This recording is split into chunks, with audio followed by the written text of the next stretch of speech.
today something a little bit different. We've got the almost brand new Headspeed 135 Slim Body, or the SB. This gives you two options. One is to have a regular stringing pattern on, where you have regular mains and crosses, and it would have 12 mains in it as a regular, or you can have it as an adaptive fan pattern, which isn't what it comes strung with, but it allows you to have 16 main strings on, so 8 on either side, which go into a fan pattern. Now this is actually one of the more tricky rackets to string in this way, so I thought it might be quite useful just to give a bit of a demonstration as to how I do it. Obviously, things to consider when you're stringing in the adaptive fan pattern is maybe to lessen the tension by £1 or £2. So I'm stringing this at 25. I'd normally string it at 27 for a fairly mid to high rate. String at 25 because you've got a lot more strings going through it, and it's in that fan pattern as well, which brings it all a bit closer in. So it's not necessarily completely built for power, but you can still get tons and tons of power if you just drop the tension a bit. And because the gaps in between the strings are a lot closer, it means that you still get loads of control. So here we go.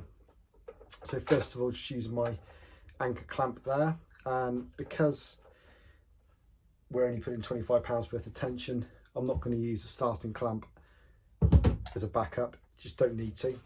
Just going to use it as regular. And the way in which I'm going to do this is a little bit different to how you do some fan patterns, and I'll talk you through it in a bit. But basically what I don't want to do is have massive great big gaps in between the last main string and where it gets tied off, so I'm going to do it a little bit differently. Now with a lot of fan patterns, certainly for the starting one, you might notice I'm actually skipping a grommet, so I'm going from the first one down there up to the third on the head. And I'm also, you won't be able to see this, I'm just using my fingernail there just to jam underneath grommet there, because what you've got to do is you've got to alternate either side, because you're going to be sharing some grommets down here. So I'm just making sure that I'm going over and then under the grommets here, and then the other side it will be basically under and over coming down. Reason for that is you want to finish off with a nice hard weave at the end, and because this is a brand new racket that's not been used in anger, the grommets are really tight on this one. So I've just got to, as you can see that, I'm just making sure I'm straightening the strings out so there's no crossing over to go through. So I'm just being very careful to make sure I'm not getting any crossing, and also that it maintains tension and everything goes in the right place. So it's still quite tight down the bottom, just because of that. You see I'm just pulling it underneath there. I'm not going to tension this string just yet, I'm just pulling it through. The reason why I'm not tensioning it, as I've explained in a few of my other videos, is because we want to go even. So we want to do 2 or 3 on either side and then switch. And the reason for doing that is you don't want to deform the body. So I've only actually tensioned 3 of the strings on this side.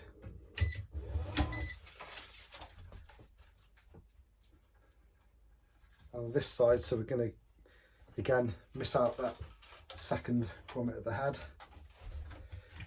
And this side, what I want to do, I'm going to pull that down a bit with my nail there.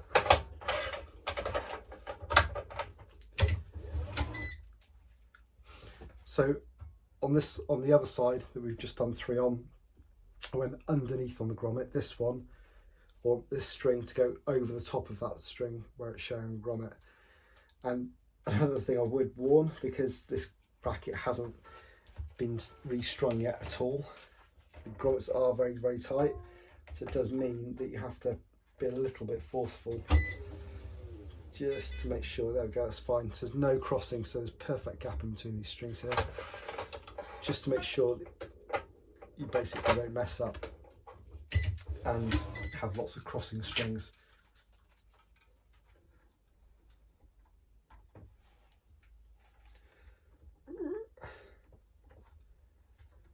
Yeah, it's fairly tight, but we get it through without needing to use any tools. Now I'm not missing out a grommet here, so I'm going straight up through the 4th grommet at the head on that one. It's only the first one. Again, just jamming my nail in between the shared grommets here, just to make sure there's no crossing over. Yeah, well, it's perfect.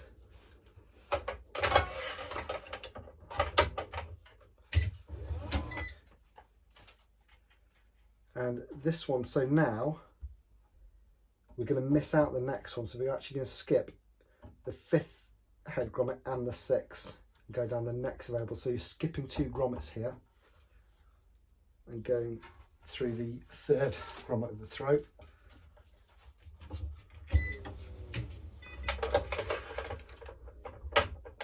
I'm going to tension that off. I'm not going to pull the next one, I'm just going to thread it through.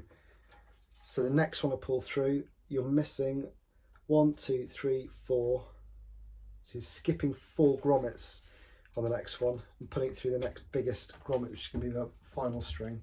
But we're not going to tension that just yet. Again, we're still trying to keep consistency with how we string the racket. And again, as you're pulling, just double checking that you're not crossing any strings over on the outside loops. And also there's no crisscrossing on here, which is the most common mistake when people string with a fan pattern. So again, we're going to skip 2 of the holes here, as we did on this side. So we're going from, so we've got 1, 2, 3, 4, then we're skipping 5 and 6. Going down through here.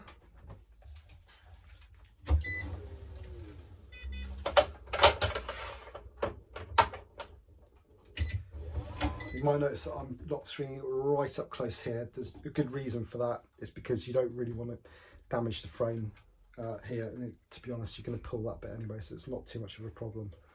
But certainly on the crosses, you want to be right up close to the frame if you can. So again, missing 1, 2, 3, 4.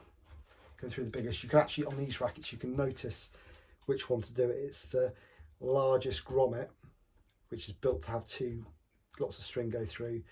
It's the furthest one down, which has got 2 on it.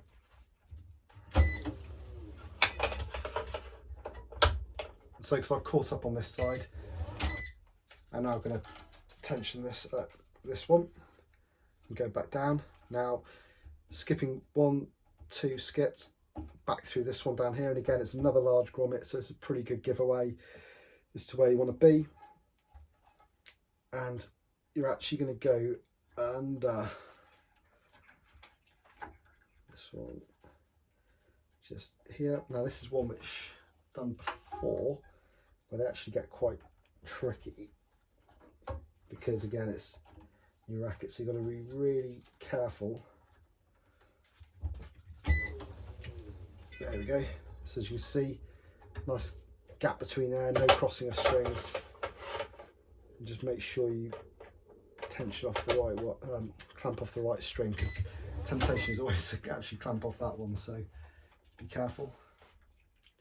And going back through the L3, sorry, the throat 3 rather.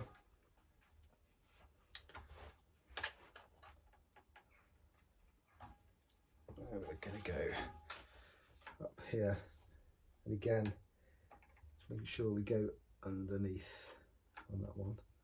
Actually, sorry, beg your pardon, that should actually be over on that one.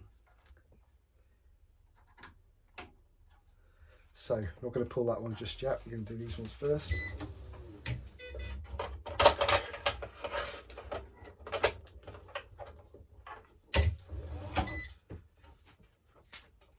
So again, skipping 1, 2, then going back through this one here. And this one is going to be, oops, if I put it through the right one. So it's where you've just got to be careful to actually get it back through the right hole, and also to jam it against the top.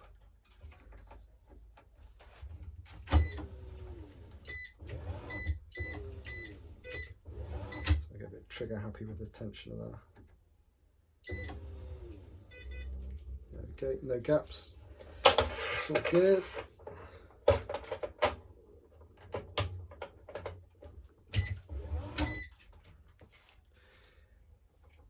You can actually tell which way you should be stringing it by looking at the way in which the strings lap over. So basically we want a perfect kind of wave shape going here.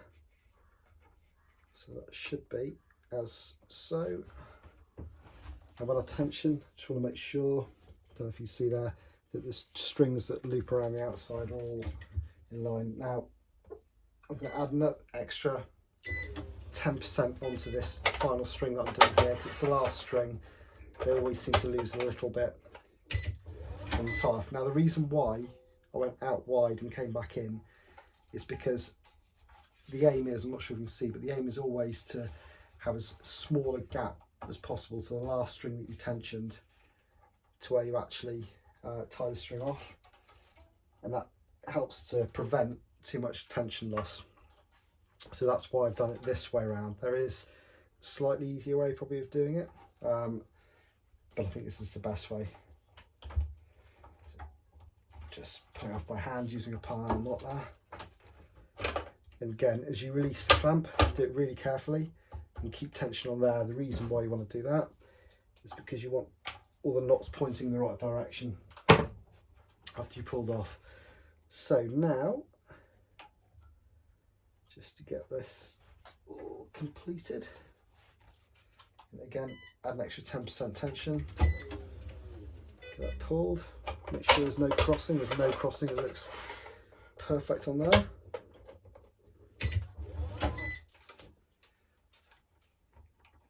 And remember as well, when you do it in this pattern, we're doing it as a two-piece. And the reason why you want to do a fan pattern in a two-piece, if you can, is it is far better for tension maintenance. Lots of movable pieces if you do it as a one piece. Again, release the clamp. There we go. Just snip that off. You can see, got both knots perfectly weighted just there. So we're going to do the cross strings now. First thing to bear in mind is the last cross string, which is going to go across here. You want that last cross string to be a hard weave, and a hard weave is basically where the string presses down on top of a string that's raised, or it goes underneath a string that's basically under there. So effectively it's the kind of least dynamic way through really, but it keeps everything in place. So make sure that when you start off you end up with a hard weave on the last crosses on here as well.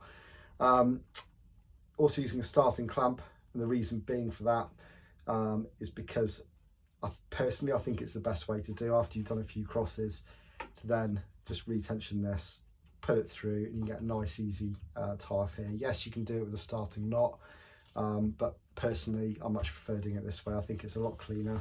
I think it's also just a bit easier on the frame as well.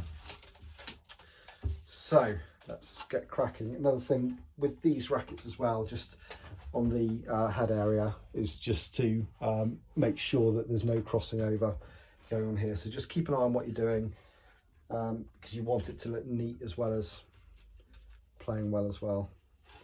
I'm going to do a combination of weaving on here, because it's not like a standard racket where everything's all equal. It's a bit of a kind of mishmash because it's a fan pattern. So quite often what I'll do is I'll actually just slide the string through instead of doing a standard finger weave. And it's really important on this because it gets so close to the bottom, just to really look after this string as well.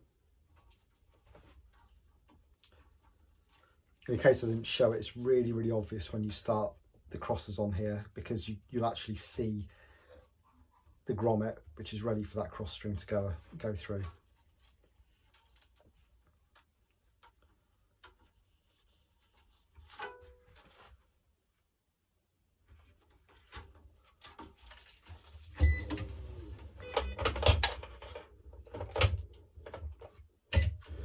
Okay, now I'm going to tension off this one. So again, just add a little bit more tension, an extra 10% on there. Be very careful not to scrape the string as you pull that off. The parnell knot just used to protect the outside of the frame. And the reason why I added a little bit more tension on there, as you can see, there's a bit of a gap there between the clamp and there, and you need to leave some room because otherwise you won't be able to actually get the string through and tied off properly. So again, we're going to use parnell knot on this.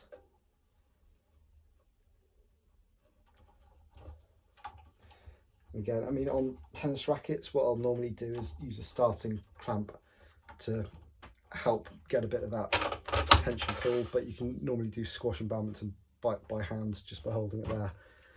Again, when I cut this off, you can see there, everything all points north, looks nice and tidy as well. So that's one of the reasons for doing it. Sometimes with starting knots, you can get into a stage where the knots start facing different directions. So it's just a much neater way. I mean, if you watch the majority of pro tennis stringers stringing at tournaments, they use that starting clamp in order to do exactly the same as what I've just done there.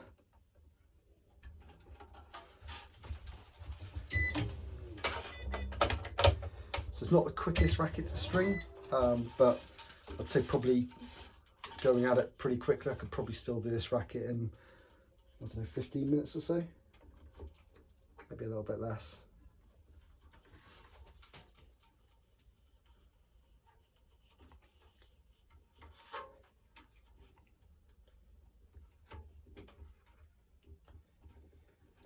And again, as you can see here, we've got some more shared grommets.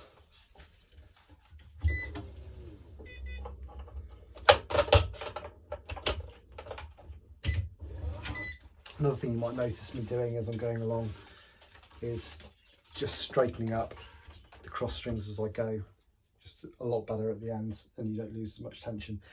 Another thing to be wary of, so it's really important you start at the right side of this, so right side as it's facing me on the head, because you've got hidden grommets or hidden slots here where the strings go in. If you start on the wrong side, then you start going over the top of the frame, which obviously doesn't work because you get left with strings that are exposed. So make sure you do your homework before you start stringing the rackets and get it mounted the right way up with the head logo on the handle facing the right way up, and then start on this side.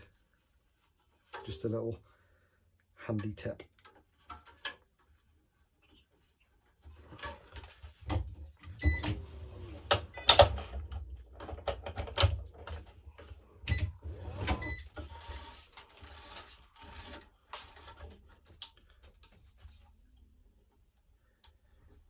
So I'm just going to speed things up a little bit now for the sake of the video, otherwise you'll get bored of just watching me do this, and we'll come back towards the end.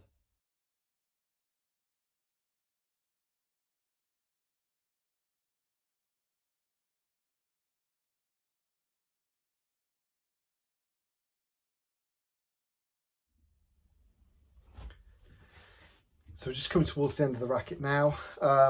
So I've got 3 more crosses to do, this one, that one, that one. Reason why I've slowed it down so you can see the bottom bit is because we're going to do this slightly differently. So I'm just going to quickly tension that one off there. So we've got 2 more to do. Now, instead of going through the next grommet, going crossways, I'm going to skip that grommet and go through the last grommet. And the reason why I'm going to do that is because I'm going to use this one as a tie-off hole, this last grommet as a tie-off hole at the end, because it's going to be a lot closer to that string. Otherwise, we'd need to be using a grommet where we skip one afterwards. So again, to the point with above, you want the least amount of space in between the grommets as possible when you're tying off. So thing to bear in mind, because you're skipping one, is you want to go under and over exactly the same as you did on the one previous.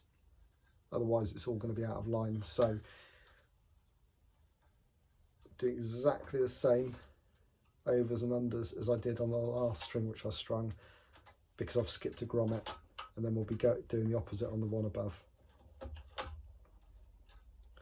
Might seem like a bit of a faff, but trust me, it's by far the best way of doing it. Now, just to make life a bit easier for myself, like I normally do with all the crosses, I'm stringing one ahead up here because there's less resistance for me, so it's a bit easier just to get that string threaded through, and then I'll tension that bottom one in a second before I tension the last one that I'm doing. So you can see there's not a lot of room to play with here as you get towards the bottom. So let's tension. So you see we're tensioning this string first.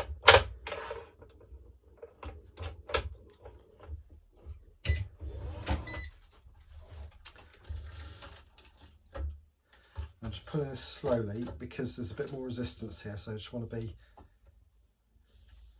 careful not to burn through the strings. And as you can see, I'm not sure if you can see, but what we've got is we've got the string, this cross string pushing the string underneath, pushing it up, and the one that's there pushing it down. So basically that's what we call the hard weave. So an extra 10% for the final string, not least because there's a bit more friction between it, but also because it is the last one before we tie off. And by doing it this way, just going to trim the end a little bit. By doing it this way, it means that we've only got a little loop on the outside. So much better for a consistent tension maintenance on there. And this racket, I also did another one earlier as well. Therefore, a head sponsored junior player who's only recently received the rackets, and I'm stringing with head reflex string. I was going to say reflux, and that's a whole different thing, but it's a head reflex string, which is a really nice, powerful string. Got plenty of bite on it, but it's also quite comfortable as well. So especially for juniors or anyone that wants to get some decent power but not melt their arm, it's actually a really, really good string. Excuse me. So although I've kept the crosses pretty straight, the OCD in me dictates that I need to make sure they're dead straight at the end.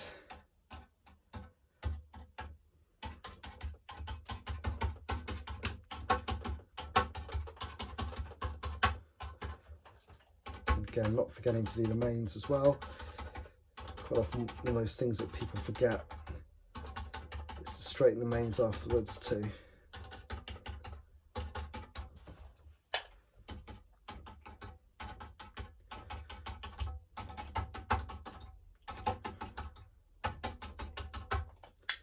So there we go. A racket, straight strings,